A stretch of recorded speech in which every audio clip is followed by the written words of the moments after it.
કારણ ગરમાયું છે। નલિયામાં કોંગ્રેસની બેટી બચાવો રેલીને અટકાવીને કાળા વાવટા બતાવાયા। કચ્છ અસ્મિતા મંચ નામના સંગઠને આ વિરોધ કર્યો।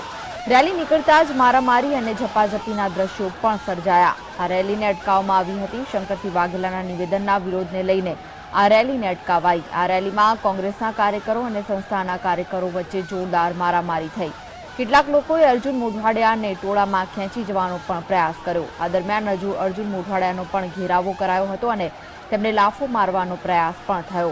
જો કે આ મારામારી અને ઝપાઝપી દરમિયાન પોલીસ મૂક બનીને ઊભી રહી। આ રેલી નીકળી ત્યારે તેની બંને તરફ કચ્છ અસ્મિતા મંચના કાર્યકરો ગોઠવાઈ ગયા હતા, જ્યાં તેમની વચ્ચેથી યાત્રા પસાર થતાં જ હુરિયો અને નારેબાજી શરૂ થઈ।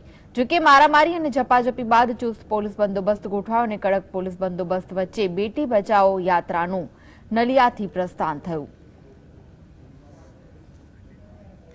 તો નલિયામાં કોંગ્રેસની બેટી બચાવો રેલીને અટકાવીને કાળા વાવટા બતાવાયા। કચ્છ અસ્મિતા મંચ નામના સંગઠને આ વિરોધ કર્યો। રેલી નીકળતા જ મારામારી અને ઝપાઝપીના દ્રશ્યો જોવા મળ્યા। આ રેલીમાં કોંગ્રેસના કાર્યકરો અને સંસ્થાના કાર્યકરો વચ્ચે જોરદાર મારામારી થઈ। આ દરમિયાન અર્જુન મોઢવાડિયાનો પણ ઘેરાવો કરાયો, તેમને લાફો મારવાનો પણ પ્રયાસ થયો। ચુસ્ત પોલીસ બંદોબસ્ત ગોઠવાયો ત્યારબાદ અને કડક પોલીસ બંદોબસ્ત વચ્ચે બેટી બચાવો યાત્રાનું નલિયાથી પ્રસ્થાન થયું।